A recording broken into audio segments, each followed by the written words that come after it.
Hej Christina, det er Ita Klingenberg. Nå, men i dag så har vi lavet sådan en virtuel time, og det er den 26.11.2012, hvis du skulle være i tvivl. Og jeg har lavet 3 opgaver, og den første, der ser jeg på noget, der hedder gluconeogenese. Og i den anden opgave, så ser jeg på transminering. Og i den tredje opgave vil jeg så kigge på læring af energi i kroppen som fedt. Og jeg går bare til første opgave. Og her ser vi, og det er så den, der handler om gluconeogenese. Godt. Jens Tranum, han blev fanget under nogle murbrokker under en naturkatastrofe. Og han lå altså der i lang tid uden adgang til mad, men alligevel så overlevede han. Og det skal jeg lige kigge på nu.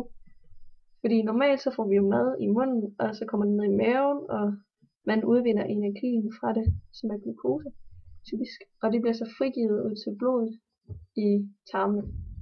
Men når den her energi ikke kommer, fordi der ikke kommer noget mad i maven, fordi man for eksempel ligger fanget i en masse murbrokker, så har kroppen sådan en backup løsning, sådan at der fortsat kommer et acceptabelt glukoseindhold i blodet, så hjernen den får den nødvendige energi. Og det er så ved hjælp af den her gluconeogenese, at der kan dannes glukose fra andre organiske stoffer. Og de her stoffer, det er så laktat, og aminosyre og glycerol. Jeg tror ikke, at der i Jens Tranums tilfælde blev brugt så meget laktat til hans produktion af glukose. Fordi at for at der kan være meget laktat i blodet, så kræver det, at man virkelig bare har gået til den og lavet noget meget hårdt anaerobt. Og det har han jo ikke lige, når han har ligget nede i sådan en grav i 5 dage. Så derfor så tror jeg, at der er blevet brugt glycerol fra de triglycerider, som findes i fedt, og at der måske kan være blevet brugt aminosyre fra de proteiner, som vores muskler blandt andet er opbygget af. Ja. Og hvis man kigger på den der figur her, så kan man se, så tror jeg faktisk, vi skal se bort fra den her laktatpind, fordi at der er som sagt nok ikke brugt så meget laktat til at lave glukose af. Men måske er der blevet brugt glycerol, og så er den så gået igennem kaltrin, som minder meget om en Calvin-cyklus. Og så er der så blevet skabt energi, og det foregår altså i leveren. Og så bliver det til glykogen i leveren, og så frigiver leveren det her energi til blodet som glukose, og så går det hen og giver energi til hjernen, hvor det er rigtig nødvendigt, at man har det. Så går vi videre til næste opgave, som er transaminering. Og først så vil jeg lige hurtigt kigge på deaminering, fordi det er ligesom overgruppen.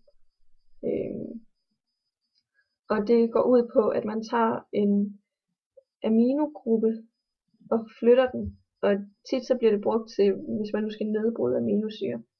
Men ved transaminering, hvis vi lige først kigger på ordet trans, det har jeg googlet. På latin så betyder det på tværs, eller sådan tværs. Og det passer meget godt med, hvad der egentlig sker med den her aminogruppe, fordi den går nemlig på tværs af nogle forskellige molekyler. I og med at den bliver overført til en alfa-ketosyre ved hjælp af et enzym, som hedder transaminase. Og ud af det, så kommer der så en ny aminosyre og en ny ketosyre. Og hvis man nu kigger på ordet, jeg skal finde en mus, hvor er den her? Der. Keto. Så er det ligesom keton. Og hvad er der i pyruvat? Der er en keton. Så altså de her 2 ting, det er lidt det samme. Og i vores specifikke tilfælde, så har Joachim B. Olsen, han har rigtig meget alanin, og han har ikke særlig meget glutamat. Så tænker kroppen, hvad gør jeg? Og det den gør, det er, at den tager det her alanin, og så tager den det her alfa-ketoglutarat, og frigiver sin aminogruppe ved hjælp af det her transaminase, som er enzymet, der bliver det så til glutamat og pyruvat. Og pyruvaten, den går bare videre og bliver brugt i respirationen. Så hermed har han altså skabt den aminosyre, som han manglede, ud af den aminosyre, som han havde overskud af.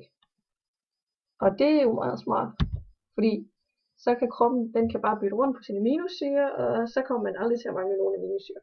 Men der findes jo lige noget, som hedder essentielle aminosyre, og de kan ikke bare laves ved transaminering, de skal simpelthen spises. Ellers så bliver det bare noget rod. Og så går vi til opgave 3, og den handler om læring af energi som fedt, og hvorfor at det er smart, at kroppen den gør det. Og kort sagt så er det fordi, at der er mere energi per gram fedt, end der er energi per gram kulhydrat. Og det er der, fordi hvis man kigger på opbygningen af fedt, som vi også var inde på tidligere, det er glycerol, og så er der 3 fedtsyrekæder. Ja.